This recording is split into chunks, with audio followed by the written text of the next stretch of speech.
নমস্কার বন্ধুরা, সকলকে স্বাগত জানিয়ে শুরু করছি। আজকে আরও একটা নতুন রেসিপি নিয়ে নিয়েছি। বাদাম, একদম রেডি বাদাম নিয়ে নিয়েছি। আমার আগের রেসিপিতে দেখে থাকবেন, আমি করেছিলাম গুড় দিয়ে বাদাম। আজকে এটা বানাবো চিনির ঝুরি বাদাম। চিনি দিয়ে পুরো ঝুড়ো ঝুড়ো বাদাম হবে। তার জন্য আমি এখানে নিয়ে নিয়েছি 400 গ্রাম বাদাম। এটা ঝুড়ির বাদাম বানাবো, সেই জন্য চিনিটা একটু বেশি লাগবে, কারণ পুরো বাদামগুলো চিনির মধ্যে ভেতরে ঢুকে থাকবে।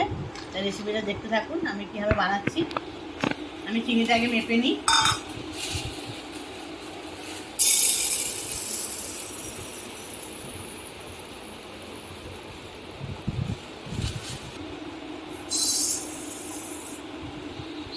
এতে আমি 2 বাটি চিনি হলো আমার। এটা 700 গ্রাম চিনি ছিল 400 গ্রাম বাদামের জন্যে। আর ঝুড়ির বাদাম বানাতে চিনি বাদাম বানানোর জন্য বেশি চিনিটা বেশি লাগবে।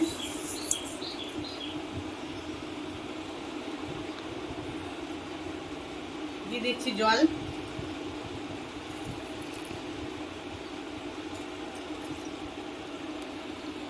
দু বাটি চিনি, 2 বাটি জল।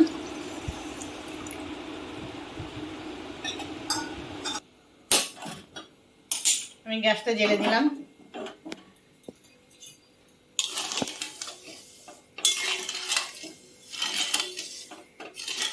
আর এটা চিনিটা বেশি জল দিলে হবে না, চিনিটা মেপে জল দিতে হবে, কারণ রসটা পুরো মোটা হবে।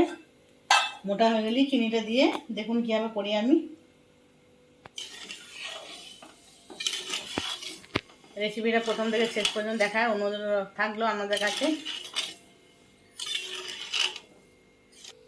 এটা গুড় বাদাম করলে, বাদাম পাটালি করলে আমি এটা ভেঙে নিতাম, যেহেতু আমি এটা ঝুরি বাদাম বানাবো কি কটকটি, সেই জন্য এটা আমি গোটা গোটা বাদামগুলো রেখে দিয়েছি, তাহলে চিনিটা ভালো এর মধ্যে ধরবে। আর গুড় বাদাম করতে গেলে আমি এটা ভেঙে নিতাম, এরকমই থাকবে গোটা গোটা।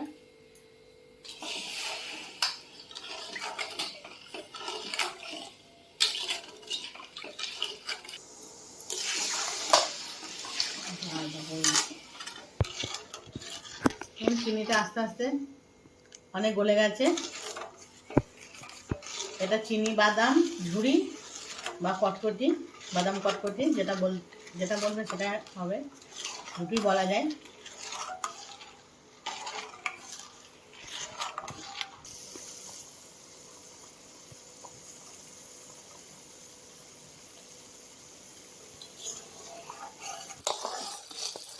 চিনি রসটা আস্তে আস্তে কতটা মোটা হয়ে গেছে আপনাকে দেখিয়ে দিচ্ছি।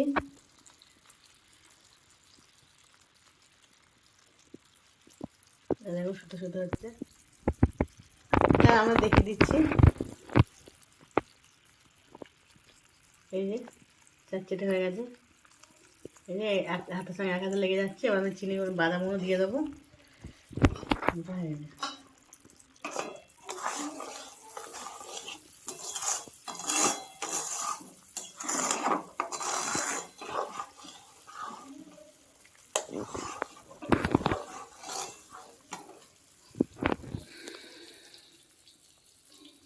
দিয়ে দিচ্ছি এবার।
আমার চিনি ঝুড়ি বাদাম বা কটকটি বাদাম পুরো রেডি হয়ে গেছে।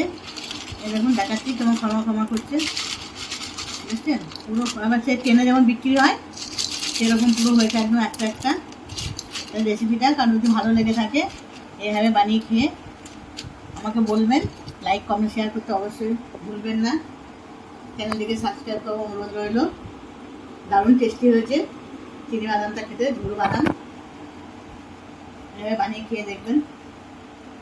ভিডিওটা আমার আজ পুরো শেষ হয়ে গেল। আবার আগামী দেখা হচ্ছে নতুন কোনো রেসিপি নিয়ে।